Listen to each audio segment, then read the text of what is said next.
Good morning to all of you. I hope आप सब अच्छे होंगे। Welcome to the channel chemistry brain booster. और चैप्टर चल रहा है haloalkane and haloarene, जिसमें ये सेकंड लास्ट टॉपिक है।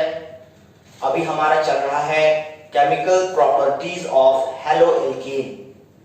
और chemical properties of haloalkane के अंतर्गत हम लोग क्या पढ़ रहे हैं भाई? अभी आज हम लोग पढ़ेंगे reaction of haloalkane with metals. क्या पढ़ेंगे? Reaction of haloalkane with metals. तो हमारा आज का टॉपिक होगा reaction of haloalkane with metals. ठीक है, आज हम लोग क्या देखेंगे, कोई मेटल के साथ हेलो एल्केन रिएक्शन कैसे करता है।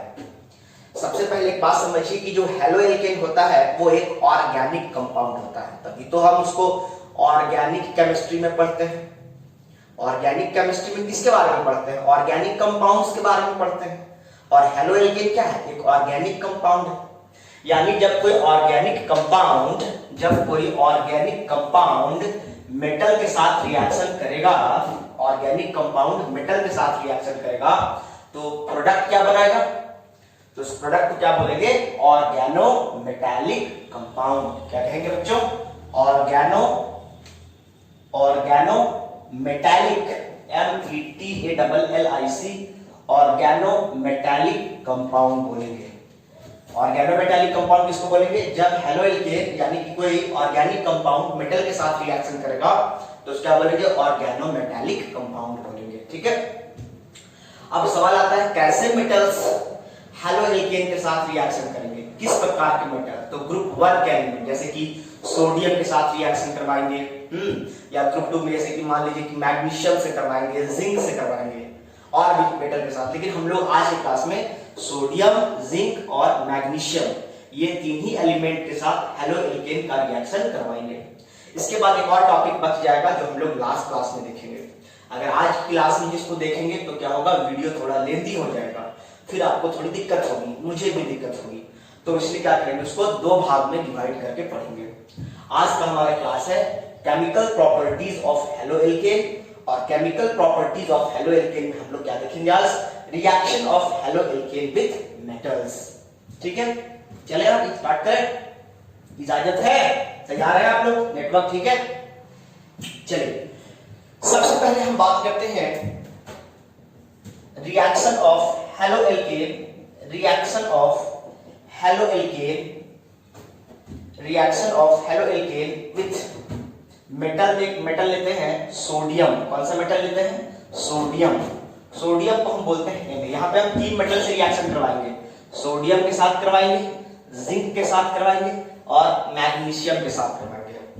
ठीक है, reaction of haloalkane with एक बार सोडियम से, एक बार जिंक से और एक बार मैग्नीशियम से। तीनों रिएक्टिव मेटल हैं, उनके साथ रिएक्शन करवाएंगे। तो पहला रिएक्शन हम देख रहे हैं reaction of haloalkane with sodium. ये रिएक्शन ऐसा नहीं है कि आप पहली बार देख रहे हैं, इसके पहले भी इस रिएक्शन को आप देख चुके हैं। इस रिएक्शन का स्पेशल नाम है जिसको हम कहते हैं वुर्ज रिएक्शन। क्या कहते हैं इसको? वुर्ज रिएक्शन। याद है वुर्ज रिएक्शन? वुर्ज रिएक्शन का इस्तेमाल कहां करते थे? जब हमको चेन को एसेंट करना होता था, चेन को बढ़ाना होता था। यानी एक कार्बन के कंपाउंड को अगर 2 कार्बन का करना है, याद है, मीथेन से इथेन बनाना है, इथेन से ब्यूटेन बनाना है, ब्यूटेन से ऑक्टेट बनाना, याद नहीं है? 1 से 2, 2 से 4, 4 से 8, 8 से 16, 16 से 32। यानी कार्बन चेन में कार्बन की संख्या को अगर डबल करना हो, 1 से 2 करना हो, और 2 कार्बन वाले कंपाउंड को 4 करना हो, 4 वाला ब्यूटेन से 8 वाला करना हो, तो हम क्या लगाते थे? वुर्ज रिएक्शन। याद है वुर्ज रिएक्शन? सब बेसिक कन्वर्जन बताएं, बेसिक शॉर्टकट ट्रिक्स वीडियो में जाके देखिएगा केमिस्ट्री ब्रेन बूस्टर में। जो नए बच्चे हैं वो क्या करेंगे, फ्लो चार्ट या फिर वो शॉर्टकट ट्रिक्स में जाएंगे, shortcut tricks of organic reaction conversion, उसका पार्ट 1 में जाएंगे तो डिटेल्स में आपको मिलेगा, इसका मैकेनिज्म वगैरह सब वहां मिलेगा। ठीक है, तो यहां पर हम बात करते हैं वुर्ज रिएक्शन के बारे में। वुर्ज रिएक्शन आपको पता है कि सिमेट्रिकल एल्केन के लिए काम करता है, अनसिमेट्रिकल एल्केन के लिए वैलिड नहीं है। चलिए, तो हम लोग क्या कहेंगे, अगर हेलो एल्केन जब सोडियम के साथ रिएक्शन करेगा तो इस स्पेशल नाम का क्या नाम है? Wurtz reaction. इसके लिए आपको क्या करना होता है कि आपके पास दो मॉलिक्यूल ऑफ RX लेना पड़ता है। RX का मतलब क्या हुआ, एल्काइल हैलाइड या हेलो एल्केन, इसका दो मॉलिक्यूल लेना है प्लस क्या लेना है 2Na, सोडियम का दो एटम के साथ रिएक्शन करवाना है और प्रेजेंस किसका रखना है, ड्राई ईथर एक सॉल्वेंट है, सॉल्वेंट का प्रेजेंस रखना है। ऐसा करने से क्या होगा, यहाँ पे R हो जाएगा प्लस 2NaX हो जाएगा। वीडियो सही चल रहा है, हाँ ठीक है। 2RX मतलब एल्काइल हैलाइड जो आपके पास है इसको क्या बोलेंगे, हेलो एल्केन, या इसको क्या बोलेंगे, एल्काइल हैलाइड। तो एल्काइल हैलाइड का दो मॉलिक्यूल लेना है और सोडियम दो सोडियम, क्योंकि इसलिए दो सोडियम लेना है क्योंकि एक सोडियम की वैलेंसी 1 होती है। देखो ना सोडियम क्या होता है, यानी A प्लस होता है ना। अगर यहाँ पे जिंक लेते तो यहाँ जिंक 2 नहीं लेते क्योंकि Zn2 प्लस होता है। बात समझ में आ रहा है।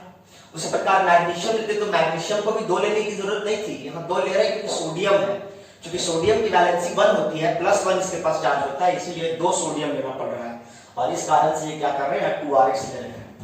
जैसे एग्जांपल के लिए हम क्या लेते हैं, सपोज दैट दो जो भी मॉलिक्यूल लीजिएगा सेम लीजिएगा। जैसे कहने का मतलब आपके पास क्या है, CH3Cl है प्लस 2Na लेना है, सोडियम का 2 एटम लेना है प्लस ClCH3। हमने क्या बताया, ये जो आपके पास एल्काइल हैलाइड है इसका 2 मॉलिक्यूल होना चाहिए तो हमने 2 लिया, CH3Cl और CH3Cl, और हमने क्या लिया 2Na, और इसके साथ हमने क्या लिया भाई, ड्राई ईथर। ड्राई ईथर क्यों, क्योंकि एक सॉल्वेंट होता है। अब जब सॉल्वेंट ड्राई स्टेट में, हाँ ड्राई ईथर एक सॉल्वेंट की तरह काम करता है। ऐसा करने से क्या होगा, यहाँ का 2Na और यहाँ का इधर का ClCl आपस में मिल जाएगा, तो 2Na और 2Cl मिलकर क्या बन जाएगा, 2NaCl बन जाएगा। ये एक बाई प्रोडक्ट होगा, प्राइमरी प्रोडक्ट नहीं होगा, इसको बाद में लिखेंगे। पहले क्या लिखेंगे, ये वाला CH3 और ये वाला CH3, ये दोनों मीथेन और इथेन मिथाइल ग्रुप जुड़कर के आपस में क्या बन जाएंगे, इथेन बन जाएंगे। क्या बन जाएंगे, इथेन। उसके बाद क्या बनेगा 2Na और Cl, 2 सोडियम क्लोराइड बनेगा। यानी आपने क्या लिया था, क्लोरोमीथेन, क्या लिया था, क्लोरोमीथेन लिया था और क्लोरोमीथेन से आपने क्या बना दिया, इथेन बना दिया। यानी कहने का मतलब अगर आपके पास मीथेन से इथेन बनाना होता तो भी आप पहले मीथेन का हैलोजिनेशन करते और मीथेन से क्या बना लेते, क्लोरोमीथेन, और क्लोरोमीथेन से फिर क्या बन गया, इथेन। अगर मान लीजिए क्वेश्चन रहता क्लोरोमीथेन से क्लोरोइथेन बनाना है, तो ये तो क्लोरोमीथेन है, अब हमको बनाना है क्लोरोइथेन। अब बनाए क्या है, इथेन। अब फिर इसे क्या करेंगे, हैलोजिनेशन कर देंगे भाई। क्या करेंगे इसका हैलोजिनेशन, Cl2 करेंगे सनलाइट के प्रेजेंस में, क्या हो जाएगा CH3 CH2 Cl, बन गया क्लोरोइथेन। यानी अगर क्वेश्चन में आएगा क्लोरोमीथेन से क्लोरोइथेन बनाना है तो बिल्कुल ऐसा करेंगे भाई, हैं, इसको बोलते हैं हैलोजिनेशन, क्लोरीनेशन। बात समझ में आ रही है। अब हो सकता है आपको मीथेन से इथेन देता, तो मीथेन कभी भी रिएक्शन नहीं करता है क्योंकि मीथेन स्टेबल होता है, तो मीथेन को पहले अनस्टेबल करना पड़ेगा, एक्टिवेट करना पड़ेगा। अगर आपको मीथेन देता और मीथेन से बोलता कि आपको बनाना है क्लोरोमीथेन, तो ये 2 स्टेप में होता। सबसे पहले क्या करते, Cl2H लेते, एक ही स्टेप में Cl2H लेते। ऐसा करने से क्या होगा, CH3Cl बनता। ये आपके पास क्या था, मीथेन, और मीथेन से क्या बन गया, क्लोरोमीथेन। अब क्लोरोमीथेन से क्या बनाने बोला, क्लोरोइथेन। तो मीथेन, क्लोरोमीथेन, और क्लोरोमीथेन से क्या बन गया, क्लोरोइथेन। तो कन्वर्जन करना हो तो कैसे करेंगे, समझ में आ रहा है ना। तो ये सब पढ़े हुए हैं आप वुर्ज रिएक्शन में। बात समझ में आ रहा है, बात समझ में आ रहा है। इसका स्क्रीनशॉट ले लें काइंडली। वुर्ज रिएक्शन क्या है, बस यहाँ 2 सोडियम एटम लिखना है और 2 सेम मॉलिक्यूल लेना है, 2 सेम मॉलिक्यूल लेना। अगर यहाँ पे CH3Cl के बजाय अगर यहाँ C2H5Cl लेते, क्लोरोमीथेन के बजाय क्लोरोइथेन लेते, तो आपके पास क्या बनता, वहां ब्यूटेन बन जाता। क्या बन जाता, ब्यूटेन बन जाता। जरा इसका स्क्रीनशॉट ले, मैं थोड़ा साइड में जा रहा हूं। चलिए ठीक है, अब दूसरा एग्जांपल लेते हैं। समय ज्यादा नहीं लेंगे आपका। देखिए इसके बाद हम बात करेंगे, अगर मान लीजिए सपोज दैट यहाँ पे C2H5 यानी क्या, इथेन, ब्रोमीन लगा हुआ है, ब्रोमोइथेन। फिर से क्या लेना पड़ेगा, 2 सोडियम एटम। सोडियम इसलिए 2 ले रहे हैं कि सोडियम की वैलेंसी 1 होती है, इसलिए मजबूरी में सोडियम को 2 लेना पड़ रहा है। फिर से क्या लेंगे, Br2C2H5। जो मॉलिक्यूल यहाँ लेंगे वही मॉलिक्यूल यहाँ भी लेना पड़ेगा, सेम मॉलिक्यूल, सिमेट्रिकल तभी बनेगा। फिर क्या लेंगे यहाँ पे रिएजेंट, ड्राई ईथर। ये क्या काम करेगा, सॉल्वेंट की तरह। ऐसा करने से क्या होगा, ये वाला C2H5 और ये वाला C2H5 दोनों आपस में क्या हो जाएगा, इंटरकनेक्टेड। क्या हो जाएगा, C2H5 क्या बन गया ये, यानी बोल सकते हैं क्या, C4H10। क्या बन गया C4H10 जो कि क्या कहलाता है ब्यूटेन। क्या बन गया ये ब्यूटेन। और क्या बच गया आपके पास 2Na और 2Br। क्या बन गया बच्चों 2NaBr सोडियम क्लोराइड। बस हो गया। यही तो है वुर्ज रिएक्शन। यानी 2 कार्बन वाले कंपाउंड से कितने कार्बन वाला बन गया 4 कार्बन वाला। चेन लंबा हो रहा है कि नहीं हो रहा है। इसको बोलते हैं एसेंट ऑफ चेन, इसको बोलते हैं इंक्रीमेंट ऑफ चेन। यानी वुर्ज रिएक्शन का काम क्या होता है चेन को लंबा करना। ठीक है, यहां से कन्वर्जन एग्जाम में है। अब मान लीजिए मन प्रश्न आएगा क्या होगा अगर CH3Cl रहेगा plus 2Na plus Cl C2H5। ध्यान देने वाली बात है, इस क्वेश्चन में चेंज क्या किया हमने कहा कि वुर्ज रिएक्शन तभी एप्लीकेबल है जब दोनों मॉलिक्यूल क्या रहेगा सेम रहेगा। क्या यहाँ पर दोनों मॉलिक्यूल सेम है, यहाँ CH3Cl है, यहाँ C2H5Cl है, ये क्लोरोमीथेन है, ये क्लोरोइथेन है, ये क्लोरोमीथेन है, दोनों मॉलिक्यूल सेम तो नहीं है, तो यहाँ वुर्ज रिएक्शन एप्लीकेबल होगा। तो आपका जवाब है नहीं होगा। लेकिन फिर भी टेट्रोलॉजी करेंगे, नहीं वो करेंगे करना है, दोनों को कंटेनर में डाल देंगे तो क्या होगा ड्राई ईथर डाल देंगे। भाई 11-12 का बच्चा को समझाने सकेगा कोई लैब टेक्नीशियन, उसको बोलेगा ये नहीं करना तो वही करेगा, काहे नहीं करना है। 11-12 जैसे आप अभी आपको कुछ बोलेंगे नहीं करना तो वही कीजिएगा, नहीं मशरूबा बोल रहा है नहीं करना मतलब इसको करना है, जब देखे काहे नहीं करना है, औरों से अलग भी तो होना है। तो कहने का मतलब जरा करके देखते हैं लैब में। तो ऐसा करने से क्या होगा, ऐसा करने से क्या होगा ये CH3 और ये C2H5 यानी कहने का मतलब जैसे चलता था बिल्कुल वैसा नहीं चलेगा। CH3 ये वाला C2H5 ये वाला प्लस 2NaCl।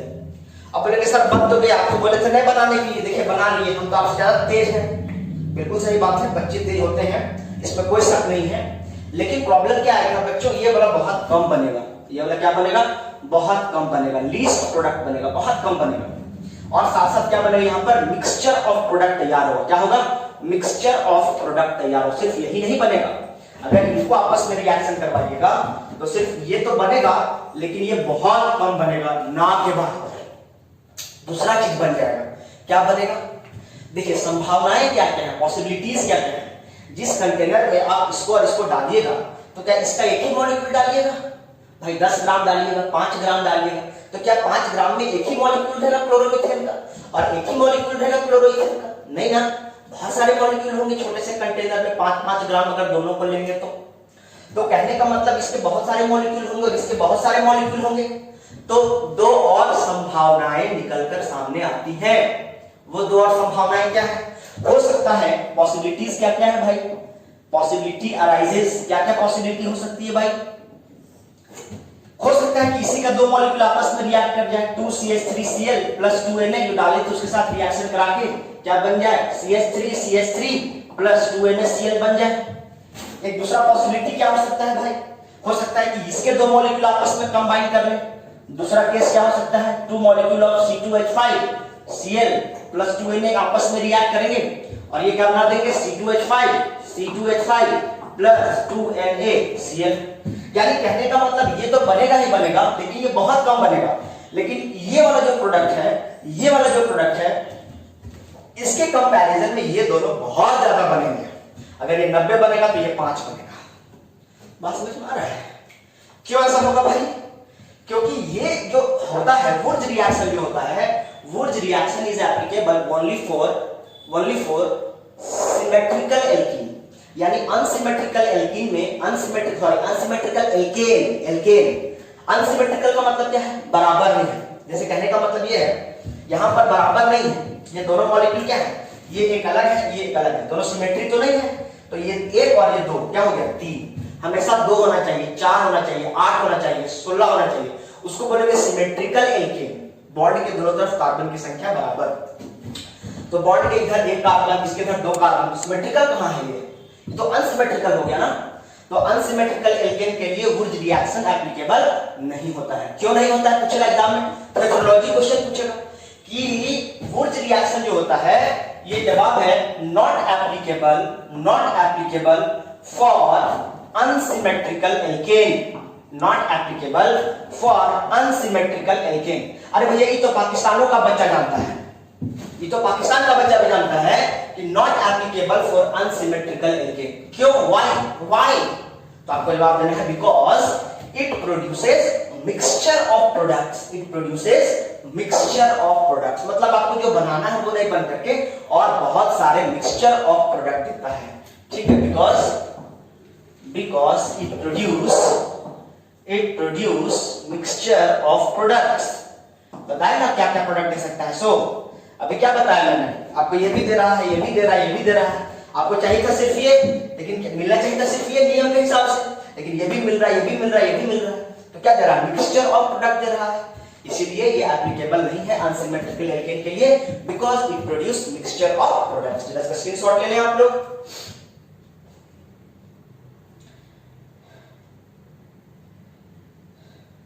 यहां पर जो रिएक्शन चल रहा है ये इसका मैकेनिज्म क्या है ये आपको बताया है मैंने कि shortcut tip for basic organic conversion, आपको जाना है केमिस्ट्री ब्रेन बूस्टर में, वहां आपको मिलेगा, सर्च कीजिएगा। इसमें जो मैकेनिज्म चलता है ये फ्री रेडिकल स्पीसीज मैकेनिज्म चलता है, फ्री रेडिकल स्पीसीज मैकेनिज्म चलता है। तो यहां खत्म होता है आपका वुर्ज रिएक्शन, यानी सोडियम के साथ रिएक्शन कंप्लीट हुआ। अब हम बात करेंगे सेकंड में रिएक्शन विद जिंक, ठीक है, इसको मिटाता हूं मैं, इसके बाद मैं लिखूंगा रिएक्शन, इसको जरूर लिख लीजिएगा, not applicable for unsymmetrical alkene because it produces mixture of product. अब मिक्सचर ऑफ प्रोडक्ट क्या है, ये मिक्सचर ये भी बनेगा, ये बनेगा, ये बनेगा, तो इसको बोलेंगे mixture of product. Unsymmetrical alkene दोनों सेम नहीं है, सेम के लिए वुर्ज रिएक्शन एप्लीकेबल है। अगर दो अलग-अलग मॉलिक्यूल लेंगे, अलग-अलग एल्काइल हाइड लेंगे तो फिर वुर्ज रिएक्शन एप्लीकेबल नहीं है, सही नहीं है, अच्छा नहीं है, ठीक है। अब हम पढ़ेंगे जब नंबर 2 डालेंगे और पढ़ेंगे reaction of haloalkane with sodium के बजाय क्या लेंगे हम लोग, जिंक लेंगे। ध्यान रहे जिंक जो होता है, जैसे सोडियम पे Na+ है वैसे जिंक पे क्या होता है 2+, यानी कहने का मतलब जहां पर 2 सोडियम लेते थे वहां पर जिंक एक ही लेना पड़ेगा, जिंक का एक ही एटम हम नहीं लेंगे, वो खुद लेगा, हम डालेंगे जिंक बहुत सारा, बट वो एक ही जिंक के साथ रिएक्शन करेगा। बाकी रिएजेंट जो ड्राई ईथर था वो ड्राई ईथर ही लेगा, बस समझ में आ रहा है। लेकिन इसका नाम वुर्ज रिएक्शन नहीं होगा, इसका नाम वुर्ज रिएक्शन नहीं होगा। सोडियम के साथ हमने देख लिया, फिर हम जिंक के साथ देखेंगे, उसके बाद किससे देखेंगे, मैग्नीशियम के साथ देखेंगे।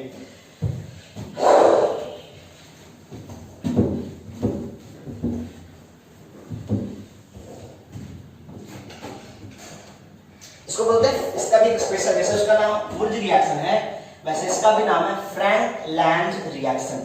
क्या नाम है इसका, फ्रैंक लैंड रिएक्शन, ठीक है, क्या नाम है बच्चों, फ्रैंक लैंड रिएक्शन इसका नाम है।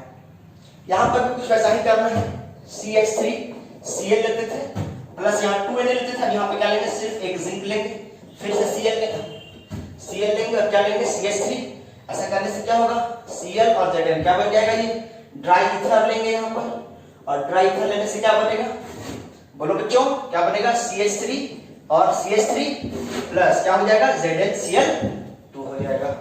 उसी प्रकार मान लीजिए यहां पे लेते हैं आप C2H5 Br प्लस जिंक, और शिट साफ से नहीं हो रहा है जी, जिंक प्लस फिर से Br ले, सेम अल्काइल हाइड ले रहा है, C2H5 ड्राई ईथर, ठीक है, क्या बन जाएगा, ये वाला C2H5 और ये वाला C2H5 आपस में जुड़ जाएगा, तो C2H5 प्लस ZnBr2 हो गया।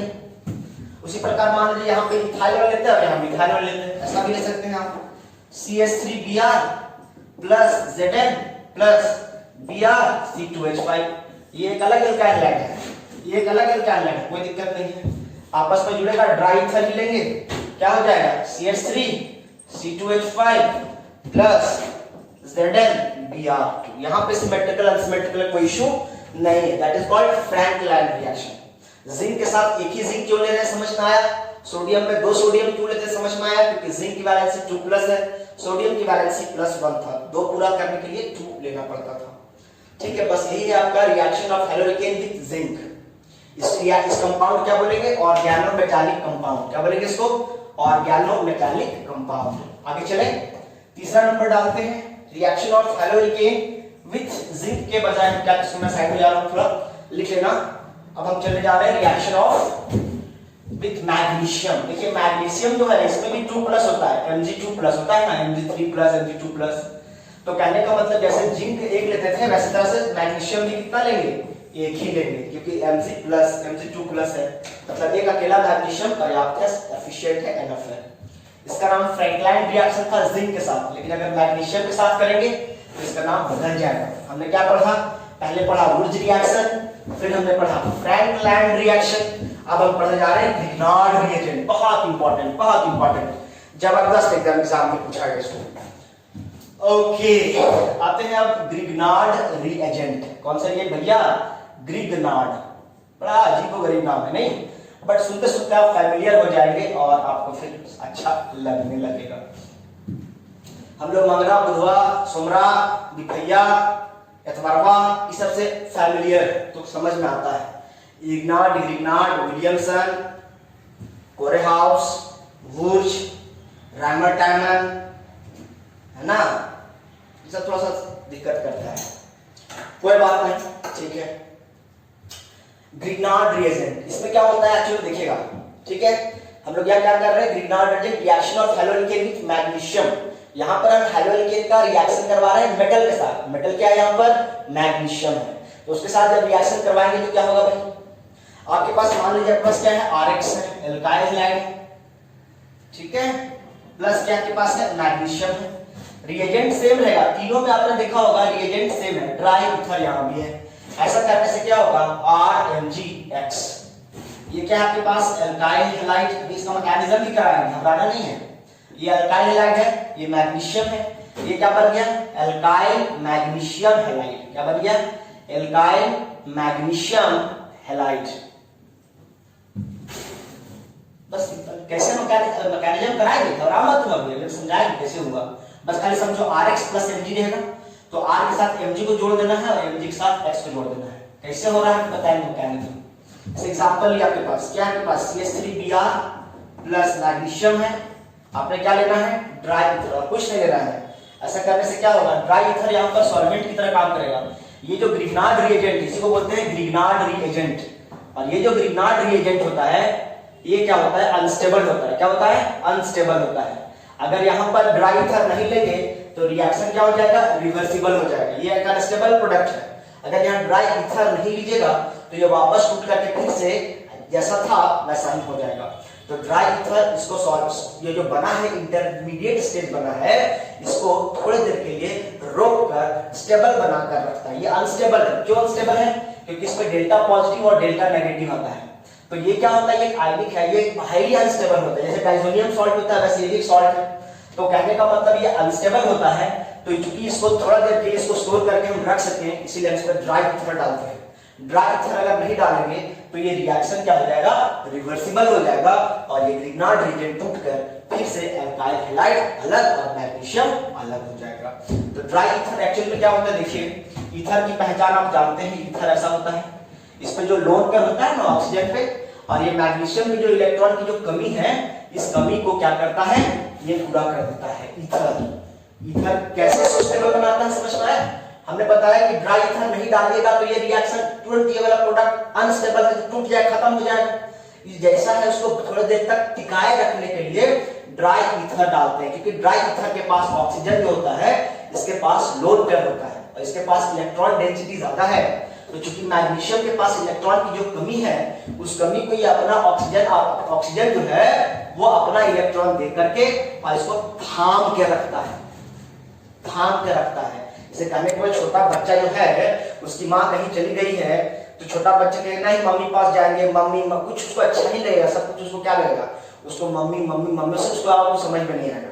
लेकिन अगर उसके पास पापा थोड़ा सा देर के लिए देख ले तो 5-10 मिनट अपने पापा के पास वो थम सकता है, उससे ज्यादा नहीं, लेकिन 5-10 मिनट उसके पिताजी को देख करके वो थमा तो बस वह पिताजी वाला काम करेगा, ये इसको थोड़ा देर तक थाम के रखेगा, ठीक है, नहीं तो फिर ये वापस क्या हो जाएगा, जैसा को वैसा हो जाएगा। तो एक्चुअल में क्या होगा, ये CH3Mg और ये क्या हो जाएगा, Br, ठीक है। चलिए तो इसका मैकेनिज्म जरा देखते हैं, पहले इसको लिख लीजिए, लिख लीजिए, इसको लिख लीजिए, स्क्रीनशॉट ले लीजिए इसका। देखिए इसको मिटाना पड़ेगा क्योंकि इसका मैकेनिज्म समझने के लिए इसको मिटाना पड़ेगा, ठीक है। ठीक है, मिटाएं, इजाजत है, मिटाएं कि नहीं, बिना मिटाए भी हो जाएगा इंक्लाइन का मैकेनिज्म है। देखिए ओह शिट,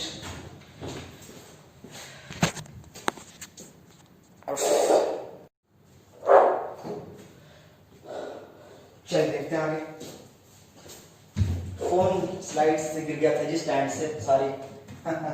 इसका मैकेनिज्म मैं दोनों वीडियोस को मर्ज कर दूंगा, कोई इश्यू नहीं है। इसका मैकेनिज्म देखते हैं। सबसे पहले क्या होगा, सबसे पहला स्टेप 1।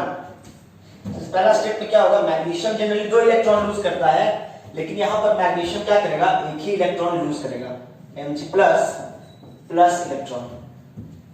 2 इलेक्ट्रॉन लूज करता है, एक ही काहे लूज करेगा भाई, इसलिए लूज करेगा, उसकी मर्जी है ना।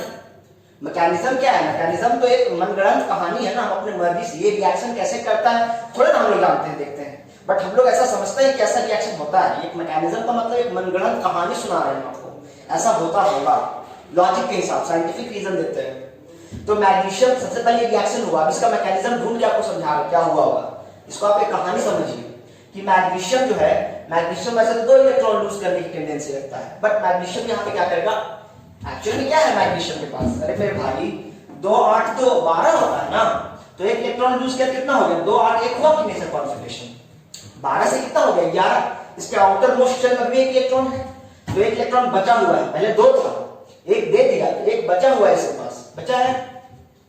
अब देखिए क्या होगा, अब दूसरा स्टेप में क्या होगा, दूसरा स्टेप में क्या होगा, आपके पास जो एल्काइल हैलाइड है, आपके पास क्या है CH3 जो Br है, ध्यान समझिए क्या होगा। अब इसके पास इलेक्ट्रॉन है, अब एक्चुअल में क्या है, इसको ऐसे लिख सकते हैं आप, CH3 इसको ऐसे लिख सकते हैं। अब कार्बन और ब्रोमीन में कौन ज्यादा है, ध्यान से समझना, ध्यान से कूद देंगे तो कार्बन और ब्रोमीन में ज्यादा इलेक्ट्रोनेगेटिव कौन है जी, बोलो, ऑफ कोर्स ब्रोमीन है। तो क्या करेंगे, ये कार्बन का इलेक्ट्रॉन को ब्रोमीन अपनी तरफ खींचेगा, तो क्या होगा, कार्बन पे H3 से कार्बन पे कैसा चार्ज बिल्डअप हो जाएगा, प्लस चार्ज, कार्बन अपना इलेक्ट्रॉन दे दिया, तो ब्रोमीन पे कैसा चार्ज आ जाएगा भाई, ब्रोमीन पे एक अपना वाला इलेक्ट्रॉन, अपना वाला एक और एक कार्बन वाला। ब्रोमीन ने कितने इलेक्ट्रॉन लिए, 1 इलेक्ट्रॉन लिया, किसका, कार्बन, तो कितना -1। अब आपको बच्चा जाहिर पूछेगा, जब 1 इलेक्ट्रॉन लिया तो ब्रोमीन के पास यहाँ 2 इलेक्ट्रॉन क्यों दिखा रहे हैं, क्योंकि एक उसका खुद का इलेक्ट्रॉन है, ये कोवेलेंट बॉन्ड था, एक ब्रोमीन का इलेक्ट्रॉन था और एक कार्बन का था, तो ब्रोमीन तो अपना वाला अपने पास रखा और कार्बनों वाला ले लिया, तो अपना वाला है कार्बन वाला, तो कितना हो गया 2, लेकिन लिया क्या हो, एक ही वाला कार्बन से लिया, इसलिए क्या हो गया 1 माइनस। अब क्या होगा, अगला स्टेप 3, ये स्टेप 2 स्टेप 3 आ रहा है। अगला स्टेप क्या, ध्यान समझिए। अब क्या करेगा, इसके पास इलेक्ट्रॉन की कमी है, इलेक्ट्रोफाइल है भाई, प्लस चार्ज मतलब इलेक्ट्रोफाइल है ना, इलेक्ट्रॉन लविंग स्पीशीज है, तो यहां पर जो इलेक्ट्रॉन है, ये इलेक्ट्रॉन क्या करेगा, इसके पास माइनस चार्ज है, इसके पास आके अटैक करेगा। अब जैसे ही अटैक करेगा तो क्या इसके पास जो प्लस चार्ज था वो प्लस चार्ज रहेगा या एलिमिनेट हो जाएगा, ऑफ कोर्स एलिमिनेट हो जाएगा, तो यहां पे क्या बन जाएगा, ये CH3 हो गया, कोई दिक्कत नहीं है। अब Mg के पास 1 इलेक्ट्रॉन है, Mg के पास 1 इलेक्ट्रॉन है, तो अब इसके पास जो इलेक्ट्रॉन नहीं था, इसके पास इलेक्ट्रॉन आ गया ना, CH3 के पास प्लस चार्ज था, लेकिन इलेक्ट्रॉन उसके पास आया, उसके पास क्या हो गया, अभी प्लस चार्ज हटेगा नहीं उसका, क्योंकि इलेक्ट्रॉन किसी से लिया नहीं है, कोई दिया नहीं है, तो खाली इलेक्ट्रॉन इसके पास आ गया। अभी जो इसके पास नहीं था इलेक्ट्रॉन, CH3 प्लस, इसके पास इलेक्ट्रॉन नहीं है आउटर मोशन, तो ये इलेक्ट्रॉन लिया, इसके पास इलेक्ट्रॉन आ गया। अब यहाँ पे क्या है, मैग्नीशियम के पास 2 इलेक्ट्रॉन था, तो 1 इलेक्ट्रॉन लूज किया था, तो 1 इलेक्ट्रॉन तो बचा था ना, तो 1 इलेक्ट्रॉन मैग्नीशियम वाला इलेक्ट्रॉन, और उसके पास प्लस चार्ज पहले से था ना। अब इसके पास 1 इलेक्ट्रॉन, इसके पास 1 इलेक्ट्रॉन, दोनों क्या करेगा, आपस में शेयरिंग करके बॉन्ड बनाएगा, और जो बॉन्ड शेयरिंग करके बनता है क्या कहते हैं, कोवैलेंट बॉन्ड। लेकिन इसका प्लस चार्ज रहेगा, प्लस चार्ज इसके पास रहेगा, किसी से इलेक्ट्रॉन लिया नहीं है, कोई इलेक्ट्रॉन फ्री इलेक्ट्रॉन था, किसी दूसरा एकदम से लिया नहीं है, फ्री इलेक्ट्रॉन को लिया है, इसमें प्लस रहेगा, तो ये दोनों आपस में क्या करेगा, एक बॉन्ड बनाएगा। कैसा बॉन्ड बनाएगा, कोवैलेंट बॉन्ड। कैसा बॉन्ड, कोवैलेंट बॉन्ड। अब मैग्नीशियम के पास प्लस चार्ज है, और यहां पर जो ब्रोमीन माइनस है, इसके पास क्या है, माइनस चार्ज है, तो माइनस किसके पास जाएगा, प्लस के पास जाएगा, तो ये जो ब्रोमीन है वो इस मैग्नीशियम के पास आ जाएगा। देखो ना, कहीं सेट करो, एडजस्ट करो, तो क्या करेगा, प्लस इसको बुलाने का भी जरूरत नहीं है, ऑपोजिट नेचर के चार्ज एक दूसरे को अट्रैक्ट करते हैं, ये क्या करेगा, अट्रैक्ट करेगा, तो Mg प्लस और यहाँ पे क्या हो जाएगा, Br माइनस। यानी कहने का मतलब इसके पास जो एक्स्ट्रा इलेक्ट्रॉन था, यूं कह लीजिए कि ब्रोमीन के पास जो 2 इलेक्ट्रॉन था, Br इसके पास 1 इलेक्ट्रॉन नहीं था, तो 2 इलेक्ट्रॉन में से 1 इलेक्ट्रॉन क्या करेगा, इसको दे देगा, देगा कि नहीं देगा? तो दिया तो इसके पास, लिया तो क्या हो जाएगा माइनस, और ये दिया तो क्या हो जाएगा प्लस। इसका प्लस माइनस खत्म, इसका प्लस माइनस खत्म, और यहां पर क्या हो जाएगा, एक बॉन्ड बन जाएगा। तो ये वाला बॉन्ड कैसा बॉन्ड बनेगा, ये वाला जो बॉन्ड बना है ये बॉन्ड है आयनिक बॉन्ड। कैसा बॉन्ड है, आयनिक बॉन्ड। और ये बॉन्ड कैसा बना है, ये बोलेंगे कोवेलेंट बॉन्ड। कैसा बॉन्ड बना है, कोवेलेंट बॉन्ड। इसमें क्या एक्चुअल में होता है, 50% कोवेलेंट बॉन्ड होता है और 50% आयनिक बॉन्ड होता है। यानी ये वाला जो बॉन्ड है मैग्नीशियम और CH3 के बीच, देखो यहां पे देखा, समझा क्या हुआ? सो यहां CH3Br को Mg से रिएक्शन करवाए तो CH3 और Br के बीच में Mg कैसे घुस गया, समझ में आया? देखो ना जी, CH3 और Br के बीच में Mg कैसे घुस गया, समझ नहीं आया? वही तो मैकेनिज्म करा के बता रहे थे। ये किसका मैकेनिज्म है, ये आगे काम आएगा आपको समझने के लिए। तो कहने का मतलब आपको नहीं समझ में आया तो इतना समझिए, CH3Br को जब Mg के साथ रिएक्शन करवाएंगे तो CH3MgBr हो जाएगा। इसका आपका मैकेनिज्म स्टेप 1, स्टेप 2 और स्टेप 3 है। ये वाला जो बॉन्ड है CH3 और Mg के बीच में, ये 50% आयनिक होता है, 50% कोवेलेंट होता है, और ये वाला जो होता है सिर्फ और सिर्फ आयनिक बॉन्ड होता है। बात समझ में आ रहा है, आ रहा है बात समझ में? चलिए इसको आप कवर कर सकते हैं। ये था आपके पास reaction of haloalkane with magnesium. एक एग्जाम में क्वेश्चन आता है जिसको करा दे आपको, इसको जरा बताता हूं मैं इसको। एक क्वेश्चन है, थोड़ा सा बताते हैं आपको, बिठा दें इसको, इजाजत है?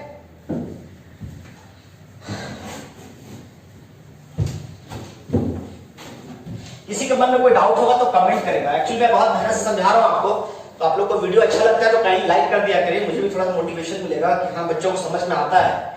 और वीडियो पूरा देखा कीजिए तब समझ में आएगा, आधा तो छोड़ के फॉरवर्ड कर करके देखेंगे, जब समझेगा अपने आप बहुत तेज है रड़वा देगा। जो बच्चों को समझ में आ रहा है उसके लिए फॉरवर्ड करने दिक्कत नहीं है, लेकिन जो बच्चे कितना पानी में, हम भी जानते हैं आपको, तो क्या करना है, थोड़ा सा वीडियो को धीरे धीरे शालीनता से, बूंद बूंद से गला भरता है, पेशेंस रखना पड़ता है, ज्ञान बहुत मेहनत से जाता है। चलिए आगे देखते हैं। आपके पास एक क्वेश्चन है CH, यहाँ H लेते हैं, यहाँ लेते हैं CH3, यहाँ लेते हैं C2H5 और यहाँ लेते हैं Cl। देखिए यहाँ पे ये जो कार्बन है, सेंटर में जो कार्बन है, ये चार चीज से जुड़ा हुआ है, लेकिन चारों चीजें क्या है, सेम है कि अलग अलग है? अलग अलग है। इसको हम क्या बोलेंगे, कायरल कार्बन। ऐसा कार्बन बोलेंगे भाई, कायरल। कायरल मतलब क्या होता है, हैंड। प्रीवियस क्लास में बताया हूं, ये क्या है, कायरल कार्बन। और इस कंपाउंड में क्या है, कायरल कंपाउंड। अब इसको अगर आप मैग्नीशियम के साथ रिएक्शन कराएंगे और ड्राई ईथर दिया रहेगा और बोलेगा कंप्लीट द फॉलोइंग, एग्जाम में क्वेश्चन आएगा और बोलेगा कंप्लीट द फॉलोइंग। ये क्वेश्चन में क्यों करा रहा हूं, मर्जी से नहीं, ये क्वेश्चन में क्यों ला रहा हूं? तो इसका कहने का मतलब क्या है, चूंकि देखना है कि ये कार्बन जो है ये कायरल कार्बन है, तो इसके पास अगर मैग्नीशियम के साथ रिएक्शन करवाएंगे तो क्या बनेगा। तो बहुत बेटा सिंपल, अगर मास्टर ने बताया गर्दा उड़ा देंगे यार, क्या है सिंपल, अभी तुरंत मास्टर बताया कि ग्रिग्नार्ड रिएजेंट बनेगा, तो क्या करेगा, C2H5 कर देगा, यहाँ MgCl लगा देगा, हो गया आंसर करेक्ट। लेकिन इसके अलावा एक और प्रोडक्ट बनेगा, इसके अलावा एक और प्रोडक्ट बनेगा। क्यों बनेगा, क्योंकि ये कायरल कार्बन, इसलिए तो मैं इस क्वेश्चन करवाया हूं, अगर कायरल कार्बन रहेगा, मैग्नीशियम ड्राई ईथर रहेगा, तो एक और प्रोडक्ट बनने की संभावना है। यहाँ पे CH3 एडिटिव रहेगा, C2H5 एडिटिव रहेगा, और यहाँ पे MgCl इधर जोड़ रहे थे, एक जो उधर था वो इधर हो जाएगा, और यहाँ पर क्या हो जाएगा, MgCl हो जाएगा। बात समझ में आ रहा है, मतलब उल्टा हो जाएगा। तो कॉन्फ़िगरेशन अगर उल्टा होता है तो क्या बोलते हैं उसको जी, इन्वर्जन। नहीं पता है, कन्वर्जन, कॉन्फ़िगरेशन उल्टा हो जाएगा, लेफ्ट वाला राइट चल जाए, राइट लेफ्ट चल जाए, क्या हो जाए, इन्वर्जन। और सेम रहे जैसा था वैसे पुनः पहले की तरह ही जाए, री हो जाए, तो क्या बोलेंगे इसको, रिटेंशन। क्या बोलेंगे इसको, रिटेंशन। देखिए जैसा था वैसा, इधर Cl था, उधर Cl अभी भी है, उधर ही ना Cl राइट साइड में था, लेकिन दूसरा प्रोडक्ट क्या बना, एक Cl इधर चला गया, H इधर चला गया, उल्टा। ऊपर नीचे वाला सेम है, बस मिरर के इधर वाला उधर चला जाएगा। मिरर ऐसे नहीं लगा है, मिरर ऐसे लगा है, जब मिरर ऐसे लगा है इधर का इधर, इधर का इधर, लेफ्ट राइट, राइट लेफ्ट, ऊपर नीचे थोड़ा चेंज हो जाएगा। अरे भाई हम आईना में ऐसे देखेंगे तो यहाँ वाला ईयर इधर हो जाएगा कि मेरा पैर ऊपर हो जाएगा, माथा नीचे हो जाएगा, लेफ्ट वाला राइट होगा जी। तो बस वही बात यहाँ पर है। तो ये रिटेंशन और ये इन्वर्जन, यानी दोनों प्रोडक्ट प्लस, प्लस का मतलब ये भी बनेगा ये भी बनेगा, और जब दोनों प्रोडक्ट एक साथ बनता है तो क्या बोलते हैं ऐसे मिक्सचर को, बोलो भाई, रेसमिक मिक्सचर। यानी ये क्या देगा, रेसमिक मिक्सचर देगा। तो ग्रिग्नार्ड रिएजेंट से क्वेश्चन था, इसे हमने करा दिया। अगर इस तरह से कायरल कार्बन वाला कंपाउंड रहेगा तो दोनों बनाइएगा, रिटेंशन वाला भी और इन्वर्जन वाला भी, यानी ये क्या प्रोवाइड करेगा आपको, रेसमिक मिक्सचर प्रोवाइड करेगा। अभी हम क्या पढ़ रहे हैं, reaction of haloalkane with magnesium. तो मान लीजिए क्वेश्चन ऐसा आ जाएगा CH2Br प्लस Mg और ड्राई ईथर दे दिया। तो प्रोडक्ट क्या बनेगा? बनाओ। इसका प्रोडक्ट क्या बनेगा? बनाओ। सोच अरे मास्टरवा बताया है reaction of haloalkane with magnesium. आई तो हेलो एरीन है। ये तो क्या मास्टर सिखाया है कि ये वाला चीज जो मेथड है ये हेलो एल्केन में काम करेगा। ये तो हेलो एरीन है, यहाँ तो ऐसा काम नहीं करेगा। तो जो ऐसा सोचता है वो सोच ठीक रहा है, मतलब मेहनत कर रहा है लड़का, लेकिन उसके पास समझदारी नहीं है, उसका कॉन्सेप्ट क्लियर नहीं है। सबसे पहले जो इसको कहता है कि हेलो एल्केन है वो बहुत बड़का बेहुदा है। अरे हेलो एल्केन कैसे है? इस कार्बन से मतलब कहने का मतलब जो बच्चा कहता है कि एक बात समझता है कि नहीं तो हेलो एरीन है, मेरे कहने का मतलब ये हेलो एरीन नहीं समझेगा, इसको हेलो एल्केन समझेगा। क्या समझेगा इसको? This is also halo alkane not hello arene. तो कंफ्यूज नहीं होने का है, बस सिंपल जैसे बनता है बनेगा। क्वेश्चन छोड़ के नहीं आना है कि अरे सर चेन वाला बताया तो रिंग वाला आ गया, यहाँ कुछ नहीं करना, यहाँ CH2MgBr लगा देना बस। क्योंकि ये हेलो एल्केन, ये हेलो एरीन नहीं है, ये हेलो एल्केन है। हाँ अगर ब्रोमीन डायरेक्टली इस कार्बन से जुड़ा होता, ब्रोमीन डायरेक्टली अगर इधर से जुड़ा होता तब आप वहां उस मेथड को नहीं लगाते। लेकिन क्योंकि ये हेलो एल्केन है, ये भी हेलो एल्केन है, हेलो एरीन नहीं है ये, तो यहाँ पर भी ये मेथड लगा सकते हैं और ये बन गया आपके पास प्रोडक्ट। तो कहने का मतलब इस तरह से आपके पास रिएक्शन विथ मेटल्स, किसका रिएक्शन? तो हेलो एल्केन का। किसके साथ? मेटल्स के साथ। कौन मेटल के साथ? तो पहले सोडियम के साथ, उसका नाम क्या है? Wurtz reaction. उसके बाद किसके साथ? जिंक के साथ, उसका नाम क्या है? Frank land reaction. उसके बाद किसके साथ? मैग्नीशियम के साथ। किसका? हेलो एल्केन का। उसका क्या नाम है? Grignard reason. Grignard reason stable नहीं होता है, तो स्टेबल कैसे करते हैं? ड्राई ईथर डाल के। उससे क्या होता है? रिएक्शन को रिवर्सिबल नहीं होने देता है। बात समझ में आ रहा है? ठीक है, होप इतना बात आपको समझ में आया होगा। अगला क्लास, एक और क्लास बच रहा है, उसके बाद मोटा मोटी चैप्टर खत्म हो जाएगा। अगला क्लास क्या होगा? अभी हम लोग पढ़ रहे हैं chemical properties of haloalkane और 15 मिनट का क्लास है और हम लोग पढ़ेंगे chemical properties of hello arene. वो बहुत इंपॉर्टेंट है, उससे एग्जाम में बहुत क्वेश्चन आता है, जिसको हम लोग कल की क्लास में देखेंगे। आज की क्लास यही रखते हैं, ठीक है? अगर किसी को कोई इस तरह का डाउट हो इससे रिलेटेड तो आप मुझे कमेंट करेंगे, मैं आपको तुरंत रिप्लाई करूंगा, ठीक है? Okay, thank you.